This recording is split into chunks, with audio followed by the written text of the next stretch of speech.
akan membahas bagaimana penerapan budaya positif di sekolah kita.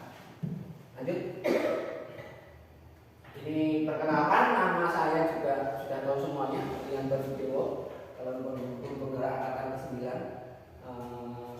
tahun 2023. Next. Nah, pembahasan kali ini adalah tentang elaborasi pemahaman. Modulnya adalah budaya positif. Next. Agendanya yang pertama adalah pembukaan, yang tadi kita sudah membuka, kemudian kompetensi lulusan, capaian umum dan capaian khusus, pemahaman inti, eksplorasi konsep, dan terakhir nanti refleksi. Selanjutnya, nah di sini diharapkan modul ini kompetensi lulusannya berkontribusi untuk mencapai kompetensi lulusan sebagai berikut. Guru penggerak atau bapak ibu guru memahami pentingnya mengetahui kebutuhan belajar dan lingkungan yang memfasilitasi seluruh individu di sekolah agar dapat meningkatkan kompetensinya secara aman dan nyaman. Kemudian bapak ibu guru juga mampu menggerakkan komunitas sekolah untuk bersama-sama mengembangkan dan mewujudkan visi sekolah yang berpihak pada murid dan berlandaskan nilai-nilai kebajikan universal. Karena kemarin kita sudah bahas tentang visi kita yang kemarin kan sudah kita bahas. Nah, ini kita coba nanti menjadi budaya positif di sekolah. Next. Capaian umumnya ini memahami konsep pendidikan menurut Ki Hajar Dewantoro. Jadi yang kita bahas di guru penggerak itu arahnya nanti di pemikiran filosofi pendidikan Ki Hajar Dewantoro. Dihubungkan dengan konsep budaya dan lingkungan positif. Jadi skema yang punyanya Ki Hajar Dewantoro ini dihubungkan dengan budaya dan lingkungan yang ada di sekitar sekolah kita masing-masing. Kemudian melakukan evaluasi, refleksi tentang praktek disiplin dalam pendidikan di Indonesia secara umum untuk mendapatkan pemahaman baru mengenai konsep disiplin positif. Kemudian memahami peran sebagai guru. Nah, kita memahami peran bagaimana peran sebagai seorang guru itu seperti apa untuk membangun budaya positif. Next. Ini capaian khususnya mendemonstrasikan pemahaman untuk mengenai konsep budaya positif, kemudian menerapkan strategi, menyusun langkah-langkah dan strategi aksi nyata yang efektif dalam menunjukkan kolaborasi dengan kepentingan, bersikap efektif dan kritis terhadap budaya di sekolah, dan senantiasa mengembangkannya sesuai kebutuhan sosial dan itu. Jadi sebagai seorang guru harus bersikap reflektif. Reflektif artinya melihat lingkungan sekitar kita, apa yang harusnya ditanamkan kepada siswa-siswa kita, karena beda sekolah, beda lingkungan, beda karakter. Next. Nah, di sini ada pertanyaan romantik sebelum kita mulai modul ini. Apakah Anda setuju dengan pernyataan ini? Hukuman dapat mendisiplinkan. Tidak selalu. Ya, tidak selalu. Kalau Pak Cik tidak selalu. Kalau Pak Anjung tadi setuju karena konotasi hukuman itu banyak ya Bapak Ibu ya, berbeda dari perspektif masing-masing. Kemudian yang kedua, pemberian hukuman dengan hal positif seperti membaca atau membersihkan halaman sekolah dapat mendisiplinkan anak. Ya, setuju ya. Kemudian memberi penghargaan dapat meningkatkan motivasi belajar anak.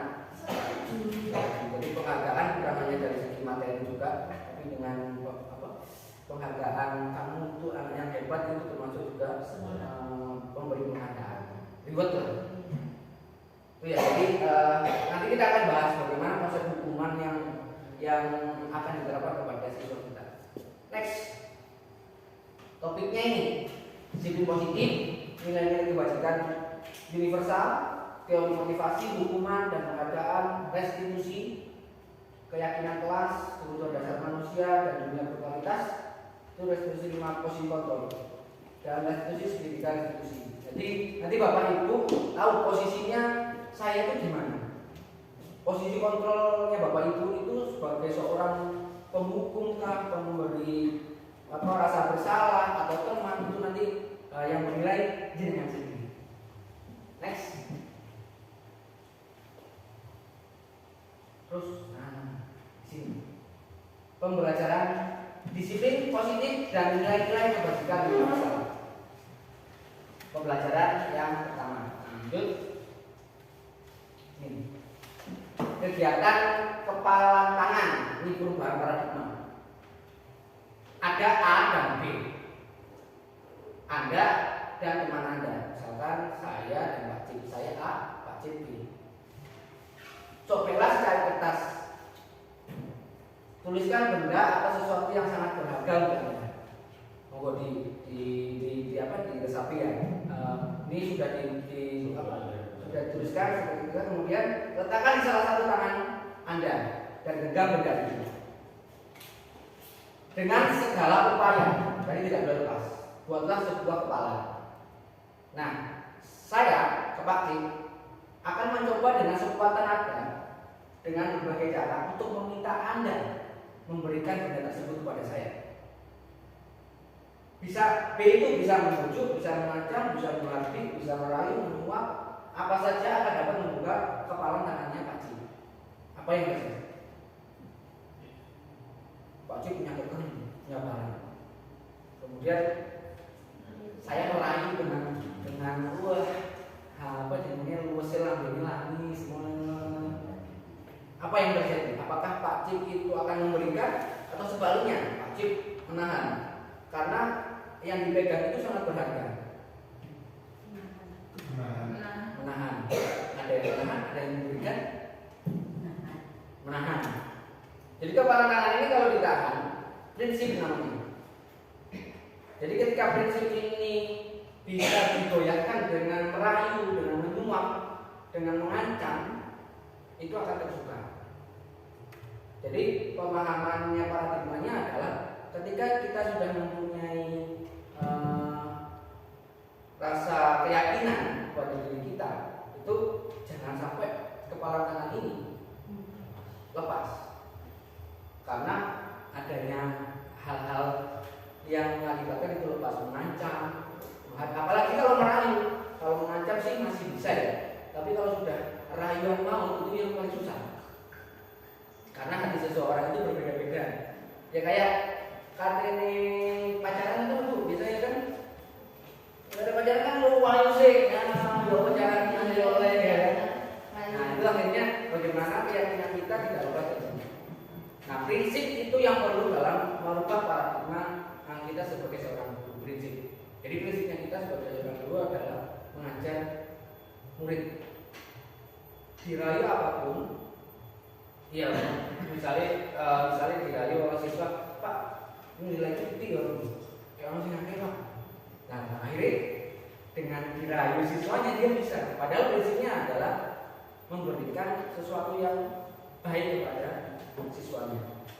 Jadi seorang guru menjadi tolak ukur siswanya. Kalau gurunya baik, otomatis siswanya baik. Kalau gurunya jelek, otomatis siswanya jelek. Karena di sekolah posisi faktor yang paling besar adalah itu ya. Jadi perubahan paradigma itu harus dulu. Prinsip dari Bapak Ibu Pimpinan dibutuhkan dalam merubah mindset tentang pendidikan saat ini.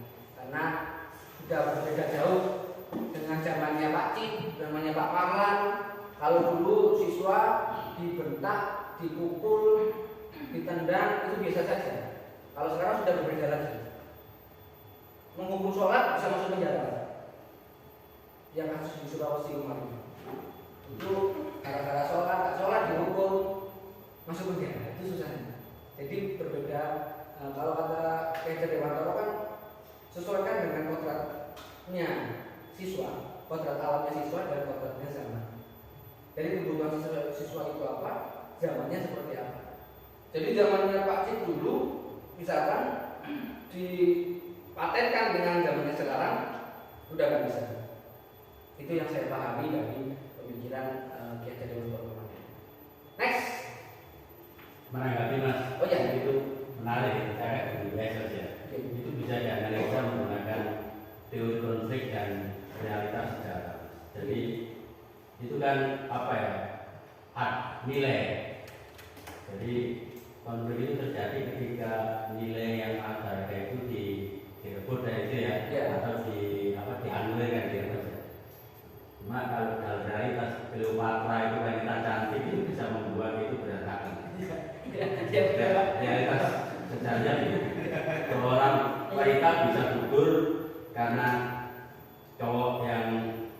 punya segalanya, begitu juga cowok bisa tidur karena wanita cantik kayak Cleopatra itu kurang apa ya?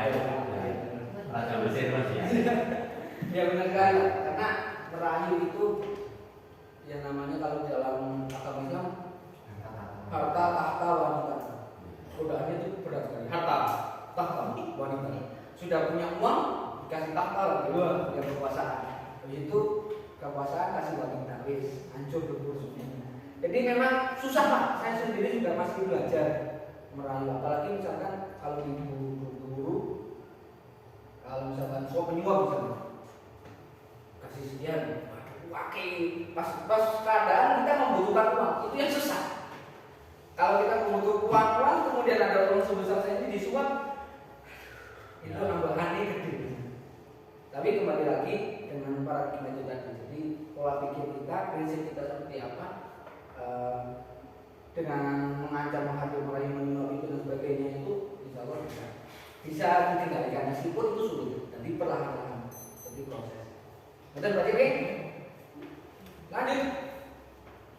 Nah ini perubahan paradigma teori kontrol.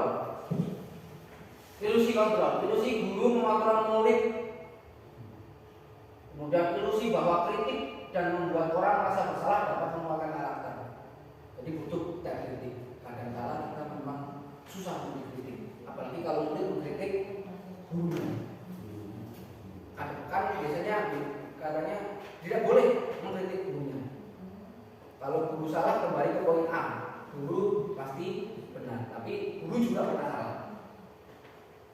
Ilusi bahwa semua penguatan positif, etik, efektif dan bermanfaat. Ilusi bahwa orang dewasa memiliki hak untuk memaksa. Jadi perubahan paradigma teori kontrol itu seperti itu. Jadi guru itu mengontrol murid, ya kan? Guru mengontrol murid. Bahwa kritik dan membuat orang merasa bersalah dapat mengeluarkan karakter. Jadi dikritik terus. Dia kan misalkan siswa ini, kamu itu ini. Prinsipnya bahwasanya dia memberikan siswanya merasa bersalah, akhirnya dia mengeluarkan karakternya. Padahal tidak. Ada yang bisa memahami itu, ada yang tidak bisa. Tambah semakin down. Iya. Mengilusin bahwa semua penguatan positif efektif dan bermanfaat. Tidak semuanya. Jadi teori-teori ini mungkin sebenarnya bisa dikondisikan, tapi untuk sekarang ini mungkin kita rubah paradigma. Ilusi bahwa orang dewasa memiliki hak untuk memaksa. Jadi orang dewasa itu biasanya kan sampai ini belum tahu belum tahu tuh saya sudah pernah muda. Itu sedikit memaksa. Jadi posisi di sini ilusinya seperti ini.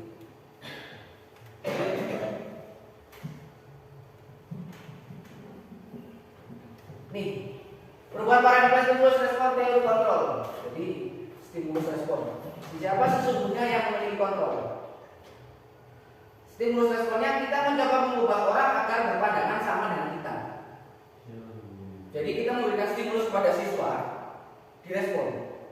Kalau teori kontrol berbeda. Kita berusaha memahami pandangan orang lain tentang dunia. Jadi harus mengerti siswanya seperti apa. Kalau stimulus respon, kita memberikan stimulus kemudian direspon. Tapi kalau kita tidak memberikan stimulus, dia tidak punya respon, bebannya nggak ada. Jadi kalau kita berusaha memahami pandangan orang lain, kita akan mengerti posisinya, kebutuhannya seperti apa. Misalkan Rindang dengan latar belakangnya, berarti kita harus mengetahui, memahami pandangan Rindang itu seperti apa. Misalkan latar belakang keluarganya seperti apa, anaknya seperti apa, kebutuhannya seperti apa. Kita bisa menentukan anaknya mau dibawa kemana. Itu kalau bedanya stimulus respon dan teori. Perilaku buruk dilihat sebagai suatu kesalahan. Semua perilaku memiliki tujuan. Betul ya? Jadi perilaku buruk itu dilihat sebagai suatu kesalahan. Misal waktu jam pelajaran anak-anak bermain bola, misalnya. Itu menurut stimulus respon itu salah karena dia tidak belajar di jam pelajaran. Tetapi sebaliknya kalau teori kontrol, ilusinya adalah dia sudah mempunyai tujuan. Kenapa dia berperilaku seperti itu? bosan di kelas, kemudian di kelas tidak nyaman karena dibully, itu pasti punya tujuan tertentu. Jadi kita memahami setiap apa yang dilakukan, keadaan kejadian yang buruk itu bukan suatu kesalahan, tapi ada tujuan. Kita harus memahami tujuan dulu. Belum menentukan itu salah atau benar. Orang lain bisa mengontrol saya. Kalau tidak, hanya Anda yang bisa mengontrol diri Anda. Jadi kita kembalikan ke siswanya. Dia yang bisa mengontrol dirinya, bukan kita yang mengontrol siswanya. Jadi kayak di BK itu kan banyak kita kembalikan, misalkan apa yang dilakukan salah, itu kita kembalikan. Kenapa kamu melakukan kesalahan? Sebenarnya apa yang kamu lakukan? Jadi bukan menentukan saya menentukan kamu harus gini ya, harus gini ya, harus gini ya, harus gini ya. Itu stimulus respon. Tapi kalau ilusi kontrolnya adalah Anda tidak bisa mengontrol orang lain. Saya tidak bisa mengontrol Pak Anjung karena Pak Anjung punya kelebihan tersendiri. Nah, kalau di siswa itu kelebihannya mungkin belum muncul.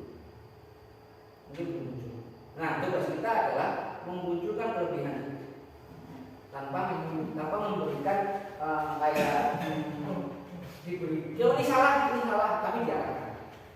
Kemudian pemaksaan ada pada saat bujukan gagal. Tak bujuk, ada tak bujuk, ini, mau suka Pak. Wah ini, tak ini lele ya. Itu stimulus, karena bujukan pada saat pemaksaan pada saat bujukannya gagal. Nah kalau di ilusinya adalah kolaborasi dan konsensus menciptakan pilihan-pilihan baru. Jadi kesepakatan bersama. Nah kita memberikan masalah dia yang membuat masalah, dia menyelesaikan masalah, dia yang menentukan bagaimana cara penyelesaian masalah. Kita hanya mendamping, tidak memaksa. Ayo nek, wayai garam, wayai PAI, kakak rasa. Boleh PAI kok. Nilai mana? Itu salah. Saya juga belajar. Biasanya saya gitu. Saya membahas ini awalnya Pak. Salah semua Pak. Apa yang saya lakukan di kelas itu semua. Kok ini. Ternyata ya benar. Dia mengikuti saya, tapi setelah itu dia tetap melakukan kesalahan terus berulang kali. Karena pemaksaan itu tadi kita memaksa. Dan solusinya adalah yaitu kolaborasi dan konsensus yang menciptakan. Jadi anak punya membuat kesalahan, dia yang berbuat salah, dia yang menentukan salahnya, dia yang mencari solusi dari masalah itu. Kita hanya membimbing. Nah nanti ada pembahasannya lagi ya. Bagaimana cara menggiring siswa untuk menyepakati dirinya sendiri. Nanti ada. Yang terakhir model berpikir menang atau kalah. Kalau teori kontrolnya yaitu model berpikir menang-menang. Kalau model berpikir menang-menang kan saya memaksakan itu menang saya. Kalahnya di siswa. Tapi kalau menang-menang saya belajar untuk memahami, kemudian si siswa juga belajar untuk memahami diri. Jadi nggak ada yang menang kalah dalam situasi misalkan ada kesalahan. Betul. Lanjut. Ini disiplin berasal dari bahasa Latin. Sokrates banyak. Namun di dalam budaya kita kata dia telah berubah menjadi sesuatu yang dilakukan seseorang pada orang lain untuk mendapatkan kepatuhan. Kecenderungan umum adalah menumbuhkan kata disiplin dengan ketidaknyamanan, bukan dengan adanya dengan apa yang kita hargai atau pencapaian suatu tujuan mulia. Oke.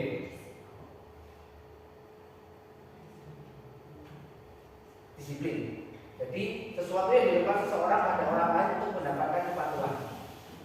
Jadi anak-anak meningkatkan peraturan yang ada di sekolah itu akan mendapatkan kepatuhan dari apa yang kita buat. Kita buat itu sepihak. sekolah yang menentukan, tapi tidak ada kesepakatan antara siswa dan pemangku kepentingan atau sekolah. Seharusnya ada kesepakatan biar tidak sepihak.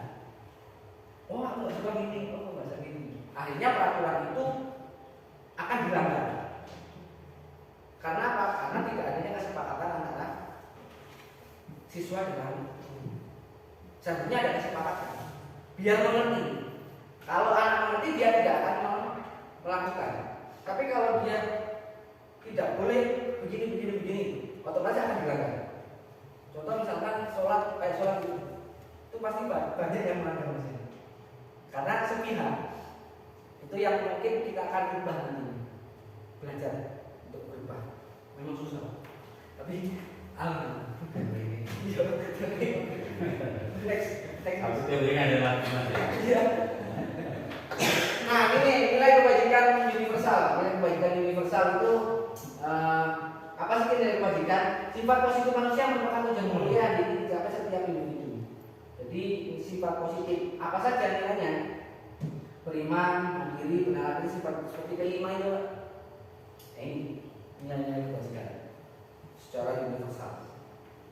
Beriman, bertakwa, mandiri, benar hati, berkebinekaan global, bergotong royong dan kreatif. Itu nilai-nilai kebajikan universal. Lanjut. Nah, teori motivasi, hukuman dan lembaga restitusi. Next. Nah, teori motivasi perilaku manusia.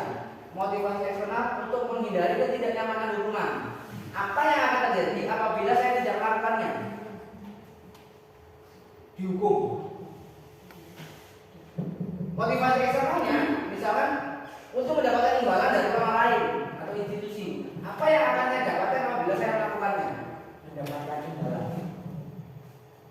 Motivasi internal, tujuan disiplin positif untuk menghargai diri sendiri. Saya akan menjadi orang yang seperti ini apabila saya melakukannya. Mana yang diambil antara tiga ini? Atau motivasi eksternal atau motivasi eksternal? Eksternal juga motivasi internal tujuan disiplin positif. Kalau saya lebih ke nomor 3, untuk menghargai diri sendiri. Saya akan menjadi orang yang seperti apa bila saya melakukannya. Jadi bukan apa yang akan terjadi apabila saya tidak melakukannya. Kan lebih luas kalau dalam untuk menghargai diri sendiri. yang pertama itu internal. Iya, internal, eksternal tujuan disiplin. Jadi bukan keterpaksaan ya. Siswa melakukan dengan keterpaksaan itu beda dengan menghargai diri sendiri. Melakukannya dari hati. Iya. Next. Merdeka menurut Ki Hajar Dewantara. Merdeka itu artinya tidak hanya terlepas dari pemerintahan, tetapi juga cakap buat memerintah diri sendiri. Itu merdeka. Lanjut. Nah, dihukum oleh penghargaan. Pengaruh jangka pendek dan jangka panjang. Penghargaan hukum, penghargaan merusak hubungan, penghargaan mengurangi ketepatan, penghargaan tidak efektif, penghargaan menurunkan kualitas, penghargaan mematikan kreativitas, penghargaan mengurangi motivasi intrinsik, pengaruh jangka pendek dan jangka panjang. Jadi penghargaan dihukum oleh penghargaan. Bagaimana caranya kita menghargai, memberikan hukuman tapi oleh penghargaan.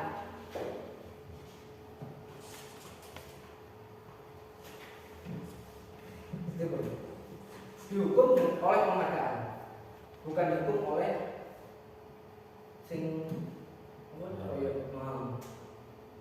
dihukum oleh penghargaan. Berarti ada melanggar ini kayak penghargaan. Terserah. Yang penting penghargaan, bukan hukuman kayak penghargaan yang positif. Contoh misalkan dia tidak sholat, jadi otomatis kan kita memberikan hukuman. tapi berbentuk penghargaan. Apa yang kita lakukan?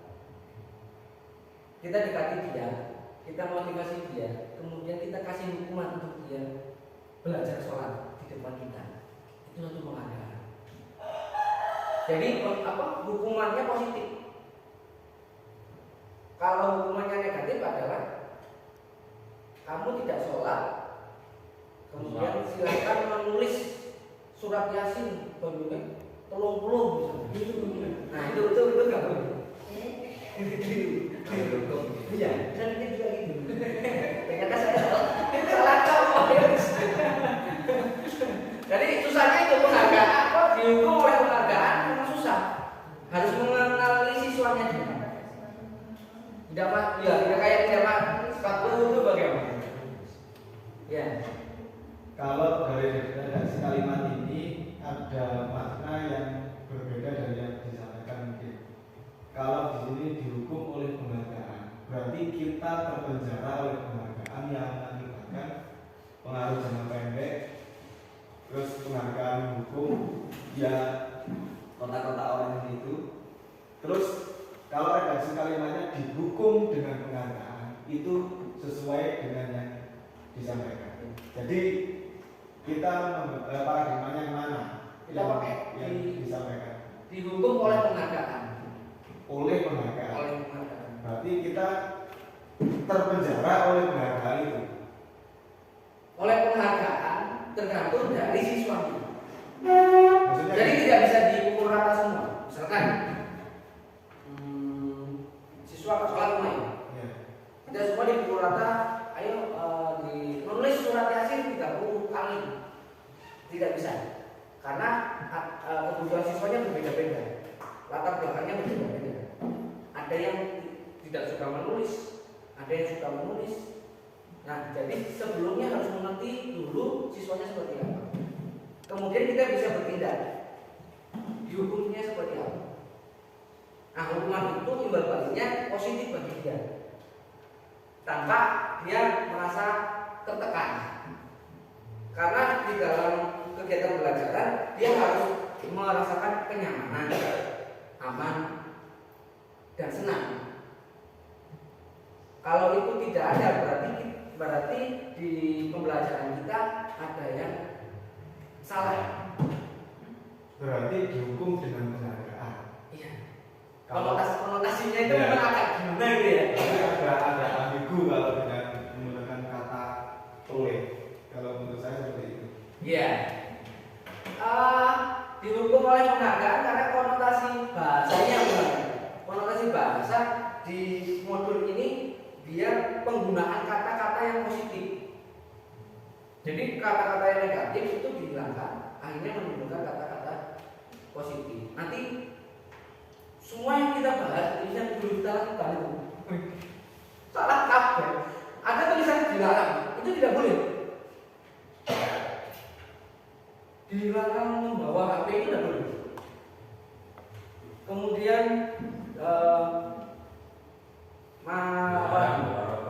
dilarang membawa rokok itu tidak boleh.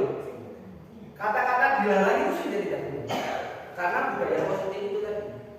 Nah, kebanyakan siswa ketika dilarang malah melanggar. Makanya dirubah mindset dari kata-kata yang sebenarnya kata-kata yang apa ya? Kata sudah bagus tapi bila dimengerti secara mendalam itu terlalu menekan juga. Jadi siswa itu kan yang pertama harus aman, nyaman, senang di dalam sekolah. Kalau dia tidak aman, tidak nyaman, tidak senang, berarti ada yang salah di sekolah. Nah, kebanyakan di sekolah itu menentukan peraturan itu sepihak. Sebaiknya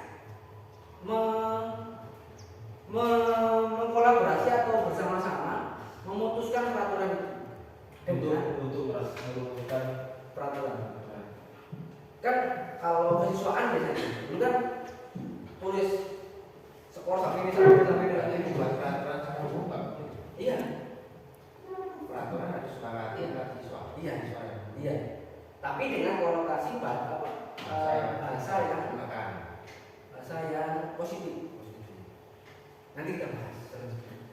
yang dihukum oleh penghargaan ini, menurut saya itu melihat kebutuhan siswa, latar belakang siswa.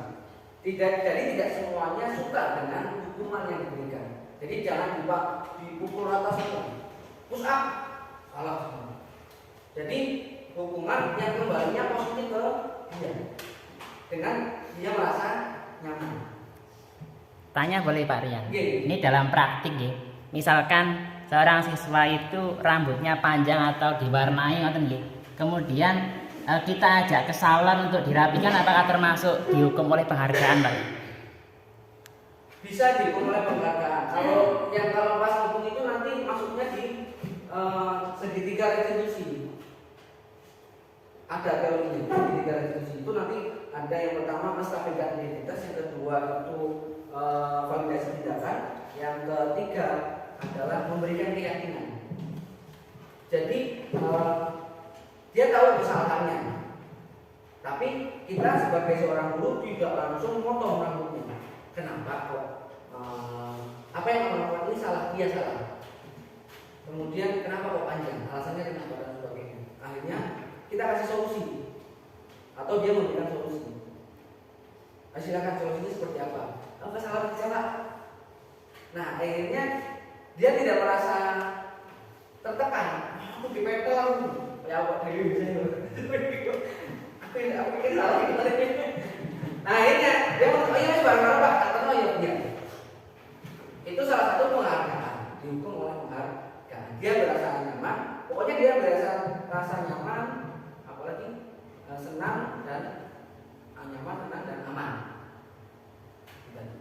Benar.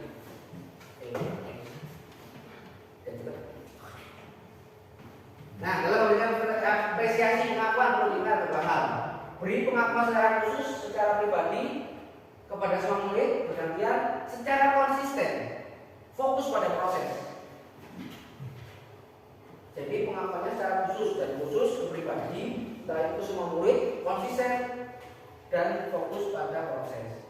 Memang susah. Saya kemarin menerapkan sedikit. Ini balik koyo awal nih.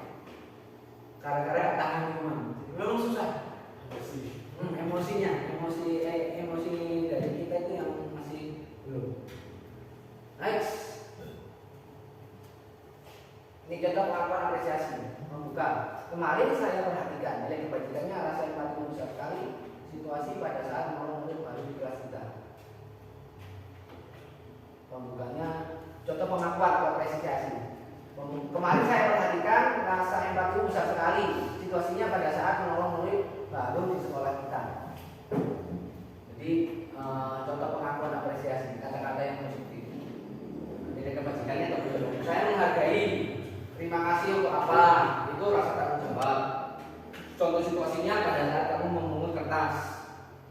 Jadi ketika siswa memungut kertas, berarti kasih terima kasih sudah kayak Pak Anjung tadi. Kasih apresiasi kepada siswa kelas 9 yang sudah lakukan. Terima kasih. Itu sudah memberikan contoh pengakuan atau apresiasi. Meskipun hanya terima kasih. Dia menghargai. Saya menghargai apa yang kamu lakukan. Itu nilai kebajikannya kepedulianmu. Kemudian rasa empati. Kemarin saya perhatikan kamu menolong Ian. Oke, terima kasih ya. Itu sudah apresiasi. Jadi positif. Gue nanu arek ngomong-ngomongin positif, tapi susah. Next. Nah, nih bedanya hukuman atau konsekuensi. Sekarang hukuman, konsekuensi. Hukuman itu apa? Konsekuensi itu apa?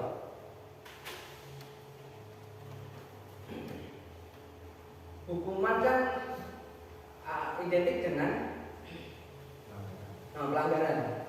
Kalau konsekuensi,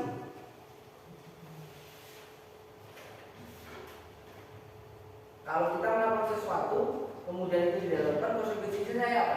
Saya tidak mengerjakan tugas. Konsekuensinya adalah saya tidak akan mendapatkan nilai. Kalau hukuman, kamu tidak mengerjakan tugas, kamu pasti tidak akan dapat nilai.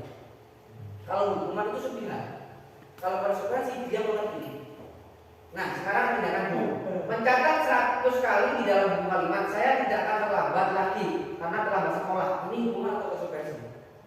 Hukuman. Lari mengelilingi lapangan. Hukuman. Murid diminta push up. Hukuman.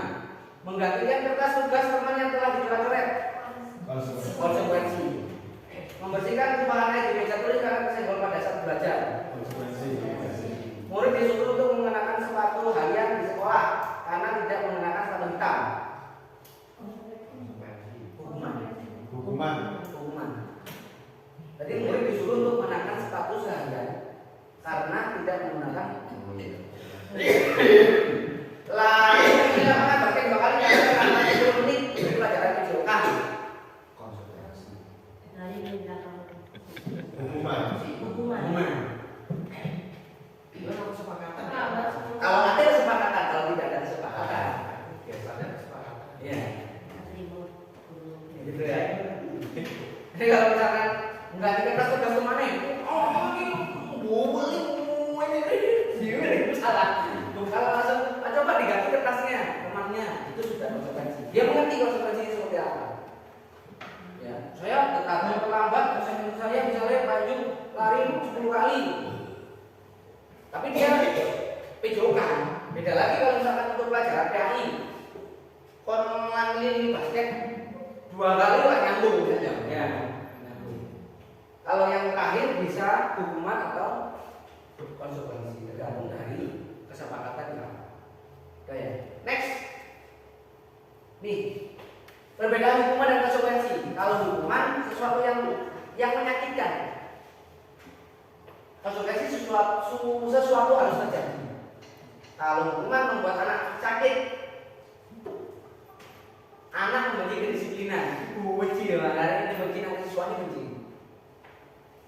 Paksaan, mendorong anak menyakiti diri sendiri. Ayo, dia tidak pakai sepatu, keluar push up. Semuanya mana rema? Pak, saya nggak pakai sepatu Pak, nggak bisa ya. Kalau lagi, anak belajar untuk menyembunyikan kesalahan. Itu kalau hukum. Marah, rasa bersalah, dipermalukan, merasa tidak dihargai. Kalau konsekuensi beda, membuat anak merasa tidak nyaman dalam jangka waktu pendek. Anak menghargai disiplin, stimulus tanggapan, mendorong anak agar mudah meningkatkan diri, konsep diri yang baik. Anak belajar untuk mematuhi peraturan. Kehilangan hak, dibuat tidak nyaman, diasingkan untuk sementara. Itu bedanya hukuman sama konsekuensi. Apa yang kita lakukan adalah saat ini masih di ranah hukuman. Kalau melihat siswa ya, anak belajar menemukan kesalahan, semua masih hukuman sifatnya. Anak-anak masih perlu mengerti konsekuensinya. Nanti perlahan-lahan kita akan merubah konsekuensi. Next. Nah sekarang restitusi.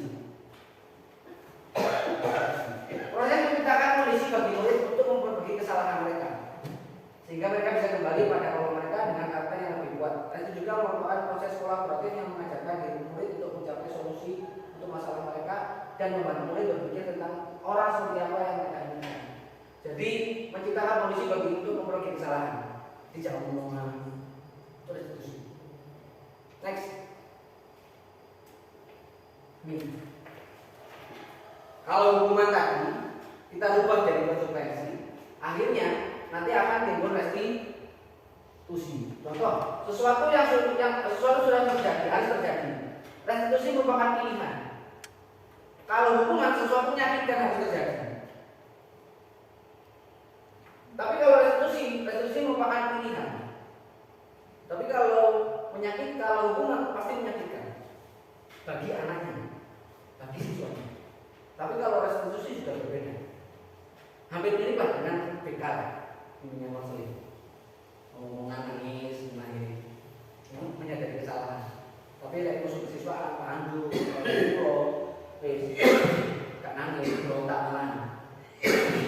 Dia tidak nyaman, hanya menguatkan untuk murid anak, korban mendapatkan ganti, murid anak mendapatkan penguatan, masalah terpecahkan, murid belajar tanggung jawab, fokus pada pemecahan masalah, apa yang kamu yakini, apa yang kamu lakukan, murid anak menghormati dirinya dan orang lain. Itu restitusi. Jadi siswa siswa membuat kesalahan direstitusi oleh guru akan menemukan seperti ini. Caranya setelah ini. Next.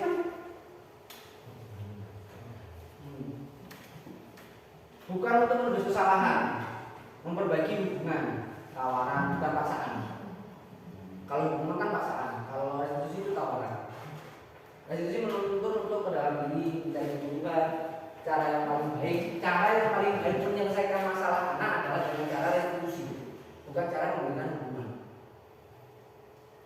Kemudian restitusi itu mengembalikan apa jenis gaya bahasanya ini dicas, karena baterainya lopet, dicas lagi biar kembali lagi full. Iya. Tapi penyelesaiannya dengan cara itu tadi. Ada caranya nanti. Next. Nah, setelah restitusi ada, kemudian meyakini keyakinan kelas. Next. Mengapa kita memiliki peraturan menggunakan helm? Ini mengapa kita memiliki peraturan harus menggunakan helm bila mengendarai kendaraan roda 2? Ya, mengapa tidak peraturan saja? Mengapa harus keyakinan? Beda peraturan dan keyakinan. Karena misalkan, mengapa kita memiliki peraturan harus menggunakan helm bila mengendarai roda 2? Karena menjaga kita. Kalau kita meyakini itu, maka timbullah keyakinan. Tapi kalau sudah melakukan peraturan, beda lagi.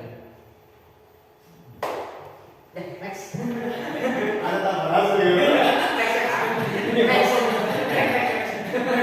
Orang panik udah lari. Nah, lingkungan budaya positif itu adalah lingkungan yang positif, lingkungan sekolah yang positif, kemudian keyakinan kelas, kemudian peraturan kelas. Peraturan kelas akan menciptakan keyakinan kelas dan menimbulkan lingkungan yang positif. Itulah semua sekolah ini akan terjadi namanya budaya positif. Peraturan kelas ini nanti kita dirubah. Contoh misalnya peraturan kelas, dilarang membuang sampah sembarangan, diganti dengan kata-kata yang positif, menjaga kebersihan itu penting. Iya. Tapi ada kesepakatan antara kelas dengan siswanya. Nah, dari peraturan keluar kelas belum waktunya. iya, menghargai waktu dan menghargai orang lain. Bukan dilarang, Bukan dilarang. Nanti kita kan di kelas ini kita kan kesepakatan bersama dengan siswanya.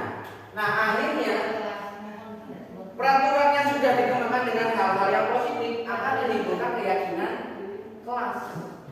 Bahwasanya ketika dia mengatakan, oh saya meyakini ini salah, oh saya meyakini ini, maka lingkungan budaya akan idealnya seperti ini. Tapi itu ada masih prosesnya sangat lama.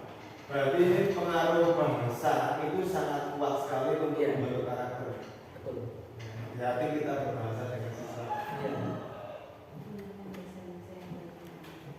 Karena kadang-kala kan kita berbicara, entah itu dia merasa kemudian sakit hati, kita juga nggak tahu. Iya. Itu gunanya budaya penggunaan budaya yang kita pernah lakukan menggunakan bahasa Jawa, promo di akhir di 1 bulan sekali itu kan ya, budaya Jawa itu salah satu untuk menciptakan budaya positif.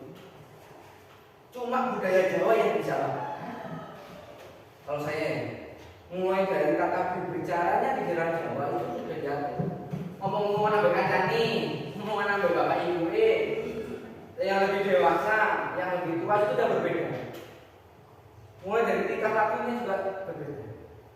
Mungkin itu bisa menjadi salah satu salah satu program ya untuk menimbulkan budaya positif.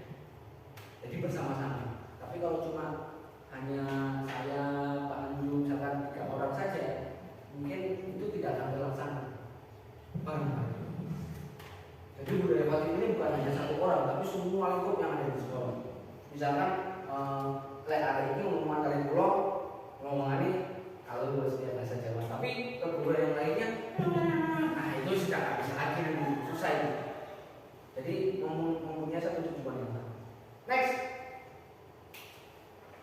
Nah, ini kesepakatan kelas. Nanti di kelas membuat kesepakatan. Coba dengan mencari kesepakatan kelas yang seperti apa. Datang tepat waktu, mengucapkan salam. Terlambat menulis ayat Al-Quran 30 juz misalnya. Nah, itu nggak boleh. Jadi harusnya datang tepat waktu, mengucapkan salam. Nanti datang tepat waktu salam. Kemudian menjaga kebersihan sekolah.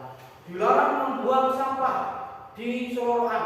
Nah, itu boleh. Jadi ciptakan bahasa yang baik. Kemudian berdoa sebelum dan sesudah kegiatan. Aktif dalam pembelajaran. Dilarang berbicara ketika guru menjelaskan. Aktif dalam pembelajaran. Nah, itu lebih seru ini. Kami guru dan murid saling menyayangi. Kami murid yang semangat dan belajar. Kami murid yang peduli dengan teman-teman. Misalnya, dilarang mengucilkan teman. Dilarang apa nih? Dilarang berkata kotor. Akhirnya membuat kesepakatan lain seperti apa? Menghargai sesama, berbicara yang sopan dan santun ketika bertemu. Itu kesepakatan. Nanti coba dengan prakteknya. Bagaimana? Anak-anak dari mindsetnya yang dilarang diganti dengan kata-kata positif. Next. Nah, ini keyakinan kelas. Tabel T dan Y. Hormat, bekerja, diterima dan memiliki. Hormat, kami meyakini bahwa sangat penting untuk menghormati semua orang dan barang milik orang lain. Kami meyakini bahwa sangat penting untuk mengerjakan segala pekerjaan atau mengikuti kegiatan yang telah ditugaskan. Diterima dan dimiliki. Kami meyakini bahwa sangat penting untuk merasa diterima pada suatu kelompok dan saling berbagi satu dengan yang lain. Karena keyakinan kelas ini yang telah hormat, bekerja, diterima dan dimiliki. Menghormati, bekerja sesuai dengan tupoksinya masing-masing, diterima dan dimiliki, bisa diterima dan bisa dimiliki kita dan orang lain. Nah, hormatnya terdengar, terlihat, berperilaku. Jadi terdengarnya seperti apa, terlihatnya itu seperti apa, perilaku. Kalau bekerja, terdengar, terlihat, berperilaku. Bekerjanya seperti apa? Misalkan sebagai seorang kepala sekolah yang bukan sekolah, harus terdengar apa kebijakan beliau, apa yang dilakukan. Kemudian terlihat progresnya seperti apa. Kemudian berperilakunya seperti apa. Itu yang menjadikan keyakinan di sekolah akan menimbulkan hal-hal yang positif. Jadi urutannya tokoh sekolah, kepala sekolah, guru, murid. Jadi kepala sekolah seperti apa? Kepala sekolahnya melakukan api, guru juga meniru, murid juga meniru. Next. Nih, ada terdengar, hormat. Satu orang berbicara, yuk bantu. Kita bisa menyelesaikan ini bersama. Terima tolong ya, permisi. Jadi kata-kata yang positif, mengajak. Berkata senyum ramah, memberikan salam, terlihat itu berempati, memegang barang milik orang lain, hanya dengan izinnya, mendengarkan dengan seksama.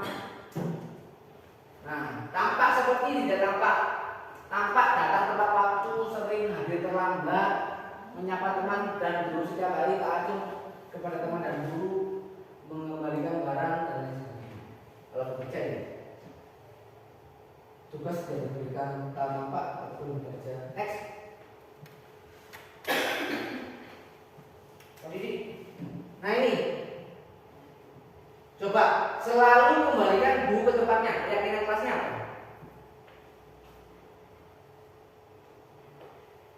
Selalu kembalikan buku ke tempatnya. Keyakinan kelasnya bertanggung jawab atas apa yang dilakukan. Dilarang mengganggu orang lain. Keyakinan kelasnya dilarang mengganggu orang lain. Menghargai orang lain. Hadir di sekolah 15 menit sebelum pembelajaran dimulai.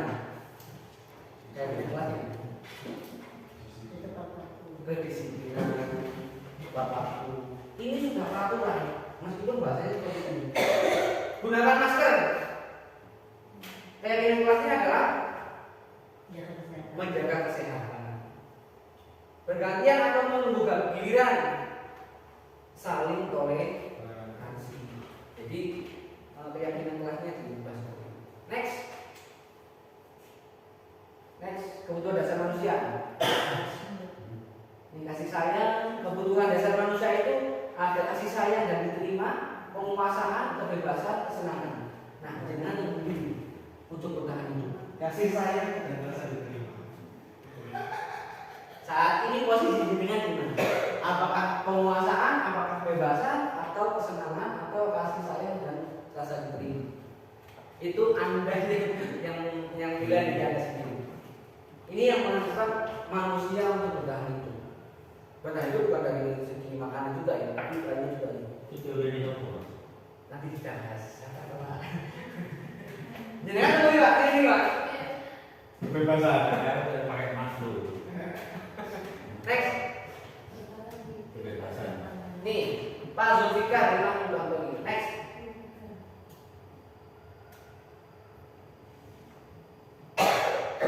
Ini iseng aja sih. Aku senang melihat capsek baru itu, kebingungan kalau pertanyaannya apa. Kebutuhannya apa? Kasih sayang, rasa diterima, kemudian kebebasan, kemudian apa lagi tadi? Penguasaan. Masa lagi ini kebutuhannya apa? Izin apa? Penguasaan. Tindakan Anda seperti apa? Kalau misalkan iseng aja sih, aku senang lihat capsek kepala sekolah baru itu kebingungan, ngetes. Tindakan Anda? Anda sebagai pelakunya. Iya, Anda sebagai pelakunya. Anda sebagai yang melihat. Misalnya aku sih ngomong, iseng aku nang capsekannya ngomong, ngetes tangan, ini kan kebingungan, pas aku takut nih. Saya sebagai orang yang melihat berarti anggota. Iya. Mengingatkan atau memberikan jawaban sebelum langsung. Iya, itu salah satunya adalah bagaimana mengingatkan itu dengan beda ini. Mengingatkan guru dengan mengingatkan murid berbeda. Ya. Konteksnya dekat apa? Tutur kata nih. Kan kita harus melihat kebutuhannya si A misalnya. Misalnya iseng aja nih, Pak paling iseng. Kebutuhannya iseng. Jadi kebutuhannya apa? Penguasaan atau pengakuan. Akhirnya, berarti dengan cara seperti apa kita menentukannya. Terlepas dari kita menyakiti perasaan dia. Pak semuanya sama Pak, itu nggak bisa. Sama kepada murid juga. Jadi harus mengetahui bagaimana kebutuhan yang dia inginkan. Nanti, ya biar dia kenal sama aku dan aku ingin nantinya bisa dekat sama dan kerja bareng sama dia. Kayaknya orangnya baik sih. Itu kebutuhannya. Diterima. Kasih sayang yang diterima. Metodenya apa ya? Caper kan, terus sampai sekolah kan, telepon kan. Nah aku nggak berani, selain suci telepon doa sih kak, aku nggak kepingin di telepon. Tapi di telepon. Jadi kebutuhan, kalau kita sudah mengerti kebutuhan, kita bisa masuk ke dalam ranah bagaimana menjelaskan apa yang dia inginkan. Apa yang dia lakukan itu salah atau benar. Menurut kita benar, karena menurut dia salah juga berbeda. Jadi kita harus memahami kebutuhan dasar manusia seperti apa, baru kita ambil. Next. Nah ini 50 kontrol, dengan tinggi. Kalau penghukum itu, seorang guru itu menghakimi, menunjuk, menyakiti, menyindir. Guru berkata, kalau kamu tidak melakukan, awas ya. Nah, apakah dengan penghukum atau membuat merasa bersalah atau pernah atau memantau atau manajer? Dalam 5 kontrol posisi seorang guru. Kalau guru berbuat sebagai teman, membuat alasan-alasan untuk muridnya, membuatkan alasan-alasan untuk muridnya. menghitung dan mengukur. Kalau membuat orang merasa bersalah, berceramah dan mengatakan seharusnya ibu kecewa misalnya contoh. Ibu kecewa dengan kamu karena kamu tidak mengerjakan tugas hari ini. Itu membuat orang merasa bersalah. Kalau teman, dia lebih pendekatan. Jangan melakukan seperti itu. Kamu tidak salah, kesel-kesel. Kemudian pemantau menghitung, bagaimana menghitungnya seperti apa. Manajer mengajukan pertanyaan. Ini kalau manajer ini rata-rata punya kepala sekolah. Kalau pemantau teman ini masih tanah kita. Nah, identitas kontrol dari luar itu Pak, yang di atas. Mengharapkan imbalan atau ketergantungan pada orang lain. Itu identitas berhasil atau sukses. Kontrol dari luar. Kalau yang sebagai penghukum dan membuat orang merasa bersalah itu identitas yang gagal. Jadi kita di posisi mana? Atau di penghukum membuat orang merasa bersalah, teman, pemantau, dan manajer.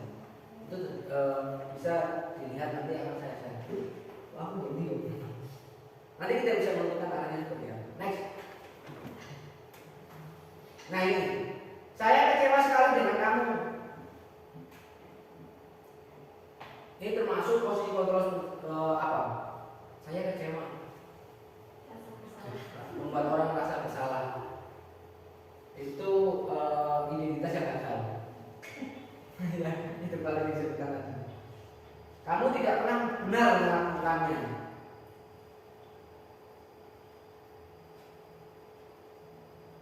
Membuat orang merasa bersalah. Ayolah, lakukan demi Bapak, teman. Apakah kamu mau mendapatkan kebijakan hari ini?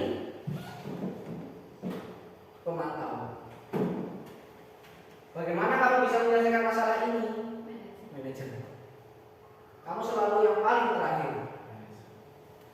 Kamu yang selalu terakhir. Kamu yang selalu pemantau. Manajer itu tinggalnya kalau kami bingung manajer seharusnya. Tapi kalau jenengan sudah sampai ke tahap manajer, ya segera ajukan untuk kepala sekolah. Next. Nah ini bergerak antara peraturan memantau konsekuensi hadiah, nilai manajer memperbaiki. Kalau kamu tidak ini, saya akan berikan hukuman membuat tidak nyaman. Kalau yang sebelah, apa yang kamu yakini? Bagaimana memperbaiki masalah ini? Memperbaikinya kita berdua mendapatkan apa yang tidak diinginkan. Jadi ada imbal balik. Ya. Dari keyakinan tadi yang kedua. Next. Nah ini Pak segitiga restitusi. Next.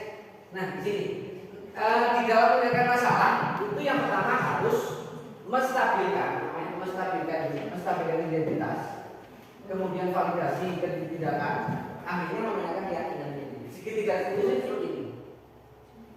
Kamu tentu punya alasan kenapa melakukan itu. Adakah cara yang lebih efektif untuk mendapatkan apa yang kamu butuhkan? Nilai-nilai apa yang telah kita sepakati? Kamu ingin menjadi orang seperti apa? Seperti orang pasti pernah melakukan kesalahan. Kamu bukan satu-satunya pernah melakukan ini. Ini ranah menstabilkan identitas. Kalau yang ini menanyakan keyakinan. Kalau yang sebelah sini adalah validasi kebutuhan. Jadi pertama awal kali ada masalah, menstabilkan dulu identitasnya. Dengan cara apa?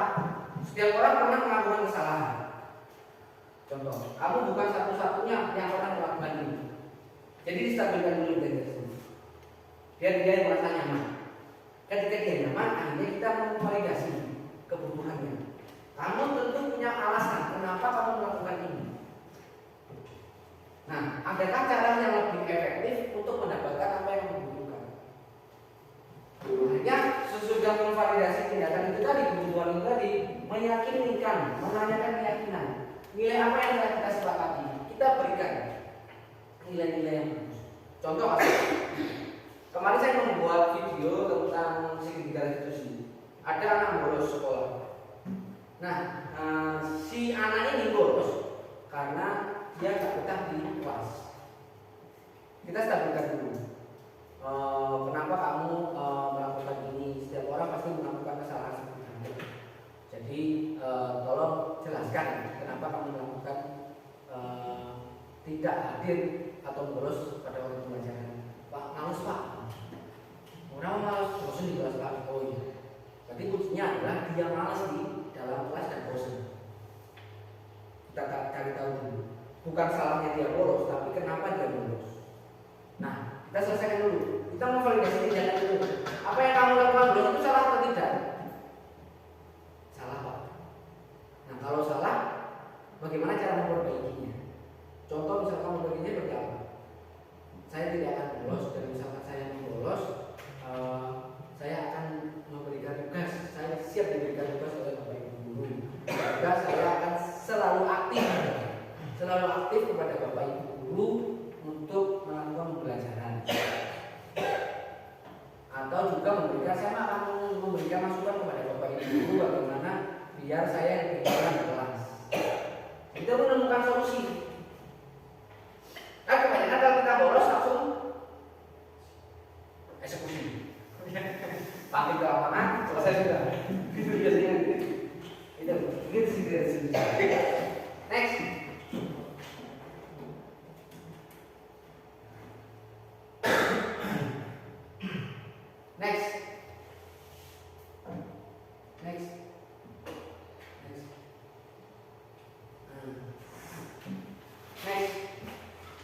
Nah, di sini pasti ini. Jadi kontrol pilihan bikin geser Pak namanya Pak. Anda tidak bisa mengontrol orang lain hanya dengan disiplin ini. Jadi semua ini berhubungan dalam menciptakan disiplin positif. Jadi penyelesaian masalah bagaimana caranya yang ketiga itu yang pertama menstabilkan identitas, validasi tindakan itu tadi, kemudian meyakini kesepakatan yang akan dilakukan. Jadi tidak misalkan ada anak yang salah, kenapa tujuannya? Kenapa kok kamu melakukannya? Alasannya apa? Dari situ kita bisa melihat kebutuhan apa, kemudian kita berikan tindakan seperti apa. Meyakini dengan hal-hal yang positif. Next. Nanti refleksinya dengan saya kirim di WA, dengan coba isi sebisanya saja. Next. Terima kasih. Mungkin itu saja.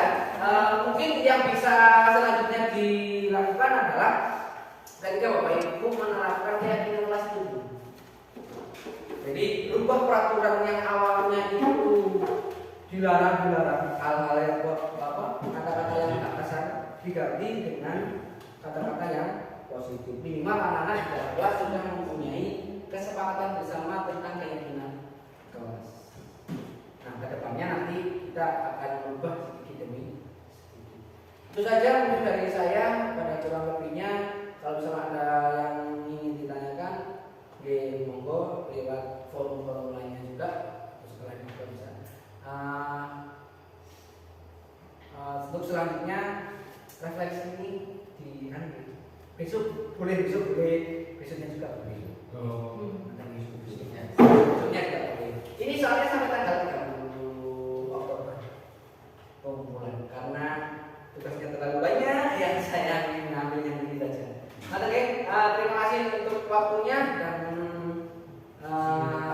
mohon maaf ganingan. Semoga mungkin ada sedikit tambahan itu buat Bapak Ibu. Nanti ini untuk PMM.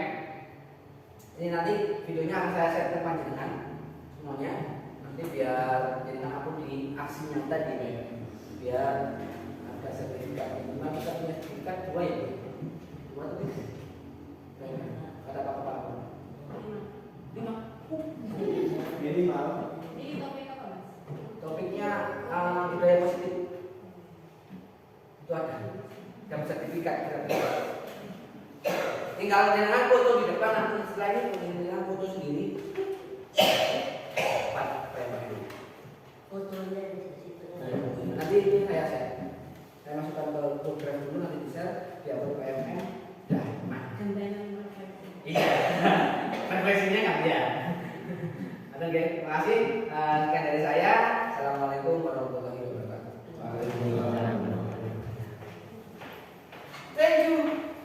Oke.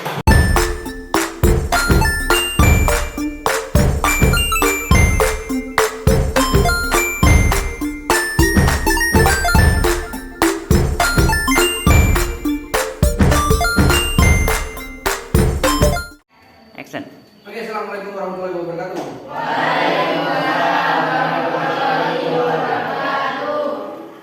Oke, hari ini Pak Rian akan memberikan salah satu materi yang namanya adalah keyakinan kelas. Ini masih 9B, nanti dari 9A ya. Nanti ini akan ditempel di kelas tentang keyakinan kelas. Nah, sekarang saya bahas apa ini keyakinan kelas. Ada yang tahu? Nggak tahu. Keyakinan apa keyakinan? Kepercayaan. Boleh apa lagi? Meyakini. Ya awalnya bahasanya koyo beriman, percaya. Mempercayai. Apa di kelas? Mempercayai apa? Pelajaran ya, terus. Tata tertib, tuh, apa lagi? Mempercayai apa lagi? Mempercayai guru, mempercayai teman. Dengan hal-hal yang kalau mempercayai teman yang negatif berarti tidak termasuk mempercayai. Ya mempercayai tapi salah. Jalurnya salah. Oke. Keyakinan kelas itu sama dengan peraturan. Tata tertib. Cuman kalau di keyakinan kelas kita rubah peraturan itu menjadi sesuatu yang positif. Kata-kata yang positif. Contoh misalkan di dalam kelas dilarang membuang sampah di dalam loker. Nah, kata-kata dilarang juga boleh diganti kalimat positif yang menumbuhkan keyakinan. Apa contohnya? Misalkan yang tadi membuang sampah, buanglah sampah pada tempatnya untuk menjaga kesehatan. Jadi kamu meyakini bahwasannya membuang sampah itu bisa menjaga kesehatan. Jadi diganti, dilarang rambut panjang bagi laki-laki. Yang perempuan dilarang menggunakan lipstik berlebihan. Jadi kalimat positifnya apa?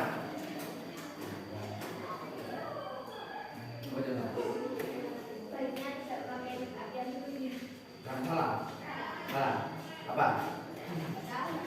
Contoh misalnya dilarang siswa laki-laki berambut panjang. Kalimat positifnya?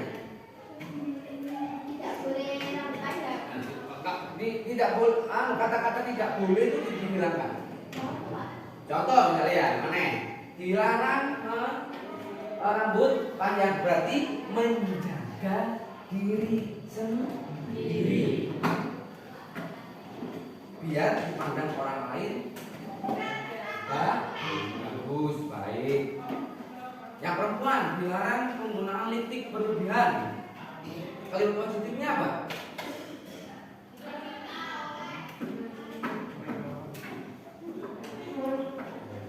Tulis kecantikan tumbuh dari dalam diri, bukan dari luar. Nah, jadi buatlah kalimat yang positif. Akhirnya kamu meyakini bahwasanya benar ya. Lek misalnya katanya macam ayu gak didelok, sing penting didelok hatinya. Perilakunya. Macam menor, kaperilaku gak ono padha wae. Maka kalimat positifnya adalah apa tadi? Kecantikan tumbuh dari dalam hati, bukan dari lipstik yang berlebihan. Nah, itu kan kalimat positif yang kalian akan buat. Oke, kita sepakati di dalam kelas saja. Buatlah keyakinan yang ada di dalam kelas. Buatlah kalimat positif yang ada di dalam kelas saja, bukan di luar kelas, bukan peraturan sekolah. Di dalam kelas. Misalkan datang terlambat, dilarang datang terlambat. Nah, itu diganti. Datang tepat waktu dan disiplin. Nah, duduk, orang tidak boleh berbicara ketika bapak ibu guru sedang dijelaskan. Jadi di kalimat ini apa?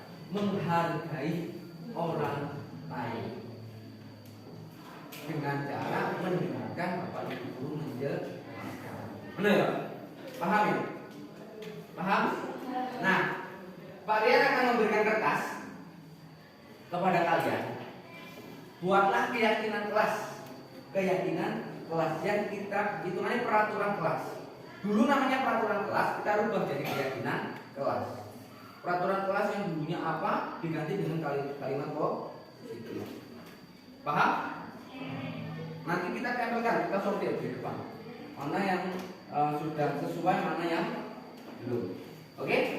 Itu akan menjadi keyakinan kalian, mempercayai kalian untuk menjadi diri lebih baik. Ketika kita dilarang, pastinya kita akan melakukan. Benar kan? Semakin kita dilarang, akan semakin mencoba. Kenapa sih kok dilarang? Misalnya dilarang listrik dowo sampai ini. Kenapa kok tidak boleh? Karena itu tadi keyakinannya adalah cantik itu tumbuh dari dalam hati, bukan dari luar. Yang kita perbaiki adalah hati kita, perilaku kita, bukan listrik kita yang kita perbaiki. Oke, betul kan? Betul mati-mati Saudara? Dilarang membawa kaca di dalam kelas. Misalnya kalimat positifnya apa? Harus apa? Bukan harus. Fokus untuk belajar, bukan untuk mengkaca, melihat di kaca untuk diri sendiri. Jadi kalimat positifnya adalah fokus ketika pembelajaran. Nah, itu yang akan ditanamkan oleh kalian, ya, untuk membentuk keyakinan. Nah, kita bertahap, pelan-pelan untuk mempercayai keyakinan kelas. Kalian buat keyakinan kelas diri kalian sendiri di dalam kelas. Buatlah kalimat yang positif. Tidak boleh kata-kata dilarang. Jangan, tidak boleh.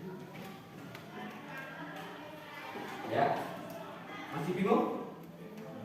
Kayak masker, wajib menggunakan masker. Hal positifnya apa? Misalkan dengan keyakinan kelas. Untuk menjaga kesehatan. Menjaga kesehatan dengan menggunakan masker. Jadi kita bukan karena kewajiban kita menggunakan masker, karena kita tahu karena sehat itu termasuk menggunakan, bukan awak dhewe untuk ayo sampai kudu gawe masker, gak gawe masker tak hukum. Enggak boleh. Ya, yang kelas harus oke. Pak Rian akan membagikan kertas ini, silakan diisi. Berapa menit? Ojo akeh-akeh. Berapa menit? 5 menit ya? 5 menit aja, cepat. Nah, nanti kita akan sortir satu-satu. Di belakang.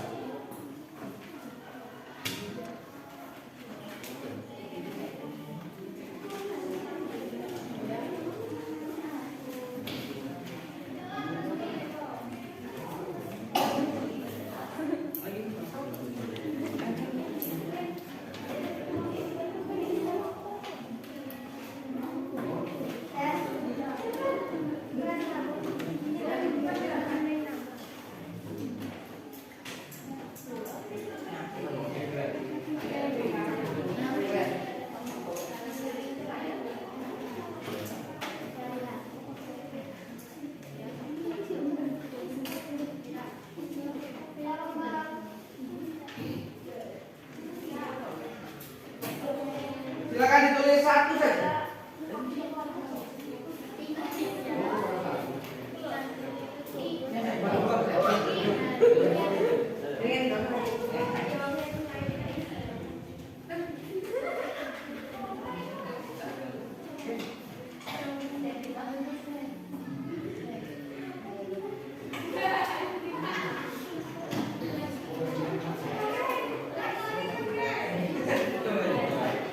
Silakan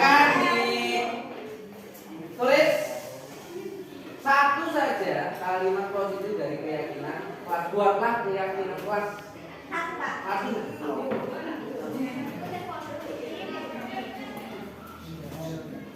Ayo.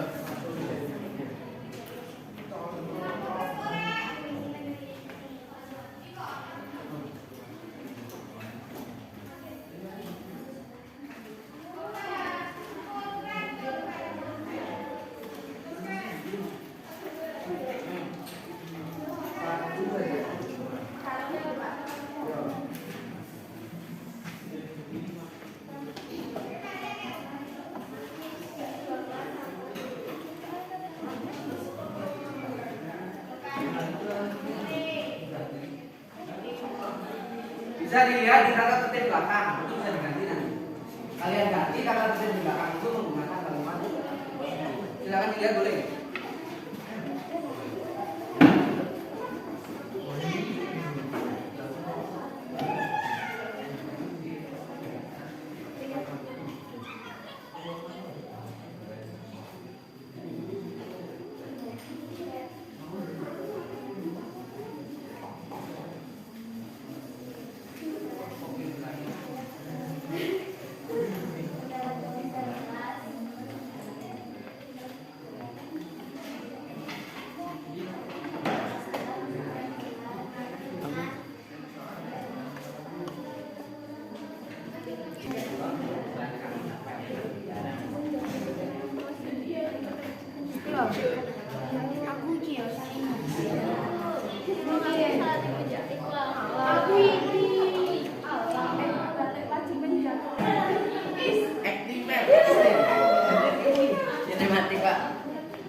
A sudah membuat keyakinan kelas seperti ini, Pak.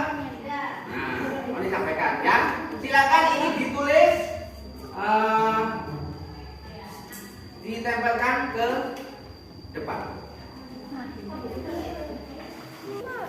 Lupa ya Allah.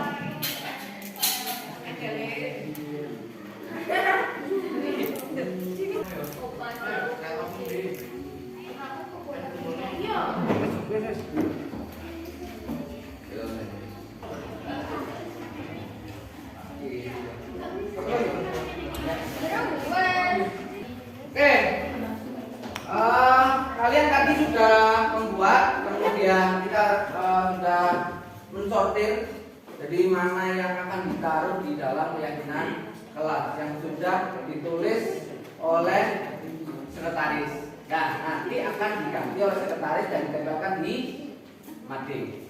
Jadi keyakinan kelas itu kalimat-kalimat yang positif yang membuat kepercayaan kalian mempercayai bahwasanya melakukan sesuatu itu atas dasar keyakinan menjadi diri kita lebih ya, seperti itu. Jadi keyakinan yang membuat kalian menjadi lebih baik, bukan atas dasar hukuman. Dilarang itu tidak boleh, ya. Atas dasar dilarang saya melakukan ini, Pak, jangan. Jadi atas dasar kalian meyakini sesuatu itu yang baik dilakukan. Nah, kita membuat keyakinan kelas seperti ini akan membuat keyakinan kita menjadi lebih, menjadikan perilaku kita menjadi lebih baik, menjaga fasilitas, kemudian saling menghormati. Apa lagi tadi? Apa tadi? Disiplin, terus menciptakan budaya yang aman, nyaman, dan nah, jadi di kelas itu harus nyaman, senang, dan aman.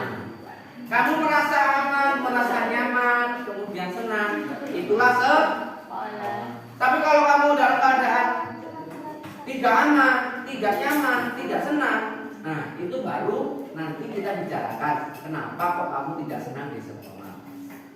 Biasanya sing suka bolos, kok biasanya nggak senang sekolah. Nah, tanda kutip kalau tidak punya penyemangat itu beda lagi.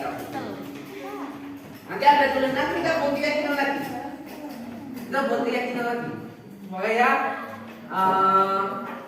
Flanela tahu. Supaya Flanela tahu yakinnya seperti apa kalau tak ada penyemangat. Nanti ujung-ujungnya cowok. Ya, nanti kita bahas lagi. Oke? Itu saja dari kalian. Nanti silakan ditulis keyakinan kelas ini kita terapkan bersama dimulai dari kelas 9A terlebih dahulu, menciptakan keyakinan kelas yang baik, menciptakan suasana yang baik, menciptakan perilaku yang baik mulai dari kelas 9A sampai kelas 7 dan lingkungan sekolah.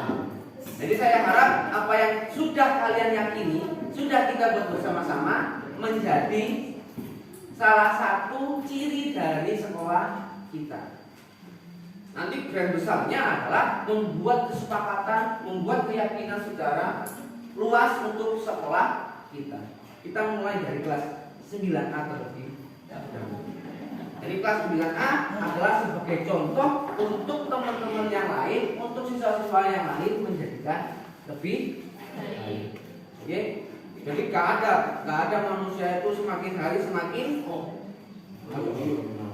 semakin menjadi tidak baik, tetapi semakin hari menjadi lebih baik, lebih pintar, lebih maju, lebih berpikiran kritis, lebih sehat, nilainya tambah bagus, gak tambah turun. Kalau ada masalah, ya silakan diselesaikan dengan baik. Itu saja dari kalian. Ada yang ditanyakan? Nah, oke, sekian dari saya. Tetap semangat untuk melaksanakan pembelajaran. Bukan karena bukan karena oke, karena tanggung jawab kita kepada orang. Oke, dan saya assalamualaikum warahmatullahi wabarakatuh. Waalaikumsalam warahmatullahi wabarakatuh. Oke, terima kasih. Mudah-mudahan